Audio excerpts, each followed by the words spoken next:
ہمارے یہاں 37 degree 38 degree آ جائے تو ہا ہو کرتے ہیں، اور ہم باہر نکلنے کو پسند نہیں کرتے. وہاں 48 ڈگری میں بغیر چھت کے حجاج کرام حج کرتے رہے. اسی لیے عربوں کی سرزمین جو ہے نہایت گرم مانی گئی ہے.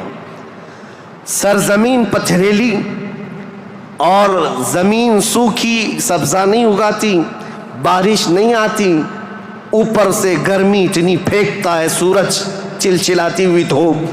اس فضا کا اثر طبیعت پر ہوتا ہے. آپ یہ سوچ رہے ہوں گے کہ یہ ویدر بتانے کی ضرورت آج کیا ہے؟ ضرورت ہے. موسم کے اعتبار سے انسانوں کی طبیعت میں فرق آتا ہے. جیسا موسم ہوتا ہے انسانوں کی طبیعت میں اثر پیدا ہوتا ہے. زمین کا بھی اثر ہوتا ہے، مٹی کا اثر ہوتا ہے، موسم کا اثر ہوتا ہے. عرب میں کثرت سے پہاڑیاں، سخت قسم کے پتھر، آج کی ہائی ٹیکنالوجی کے بڑے بڑے بلڈوزر لگ جاتے ہیں، مہینوں تک کھودتے ہیں تو تھوڑا بہت حصہ بھی کٹ نہیں پاتا. ہم تو تقریباً 10 سال سے ایک پہاڑ کو کھودتے ہوئے دیکھ رہے ہیں، ابھی بھی عرب میں وہ کھود ہی رہے ہیں بلڈوزر. جبکہ ان لوگوں کے ہاں ٹیکنالوجی ہمارے ہاں کی طرح کی نہیں ہے. روڈ بنانا ہے تو رات کے وقت آپ گزر رہے ہوں 1 کلومیٹر روڈ، صبح فجر میں دیکھیں تو تیار رہتا ہے، اتنے فاسٹ. لیکن پہاڑیوں کو کھودنے کے لیے آج کے ہائی ٹیکنالوجی کے دور میں بھی وہ پہاڑیوں کو ہلا نہیں پاتے. سخت قسم کے پتھر، زمین سبزہ نہیں اگاتی، بارش نہیں آتی، موسم برساتا نہیں، سورج جھلسا دینے والی گرمی پھینکتا ہے. یہ سب کا اثر طبیعتوں پر بھی ہوتا ہے.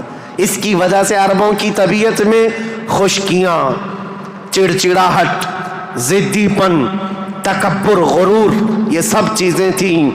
عرب جلدی کسی چیز کو ایکسیپٹ نہیں کرتے. اور اب میں آپ کو یہ بھی بتا دوں کہ عرب کو عرب کہتے کس لیے تھے.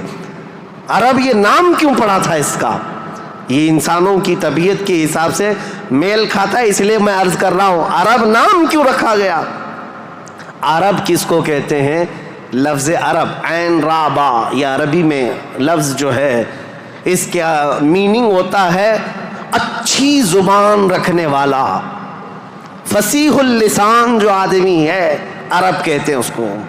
یہ عرب اپنے آپ پر اتنا غرور رکھتے تھے، وہ کہتے تھے کہ پوری دنیا میں اگر سب سے اچھی زبان ہے تو ہماری ہے، باقی کو عجم کہتے ہیں. عجم کا مطلب ہوتا ہے گونگا، وہ ہم سب کو گونگا کہتے ہیں. سارا عجم ہے، عرب کو چھوڑ کر کے جتنا ہے وہ سب عجم ہے. فارس عجم ہے، ہند عجم ہے، افریقہ عجم ہے، امریکہ عجم ہے. عجم کا مطلب گونگے. عرب لوگ اپنے آپ کو صرف زبان والا کہتے اور باقی پوری دنیا کو گونگا سمجھتے تھے. تو یہ نخوت جو تھی، یہ بڑاپن جو تھا، یہ تکبر جو تھا، وہ وہاں کے موسم کے اعتبار سے پتھریلی زمین کی وجہ سے ان کی طبیعتوں میں گھر کر گیا تھا، جلدی ایکسیپٹ نہیں کرتے.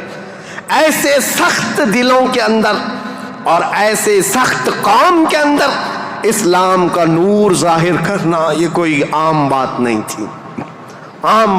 تھی. اللہ رب العزت کی مصلحت اور اس کی حکمت بالغہ کو دیکھیں. اللہ کریم نے اپنے آخری رسول کے لیے جو زمین منتخب فرمائی وہ افریقہ کی سرزمین نہیں تھی، نہ ہی کوئی ہند کی سرزمین، نہ یورپ کی سرزمین، بلکہ عرب کی سرزمین کو منتخب کیا گیا. اس لیے مجھے زمین کا جغرافیہ بتانا ضروری ہے کہ یہ لوکیشن کے اعتبار سے بیچوں بیچ میں آباد ہے، پوری دنیا کا سینٹر کہلاتا ہے. اس لیے کہ یہاں سے روشنی نکلے تو پوری دنیا میں پھیلے.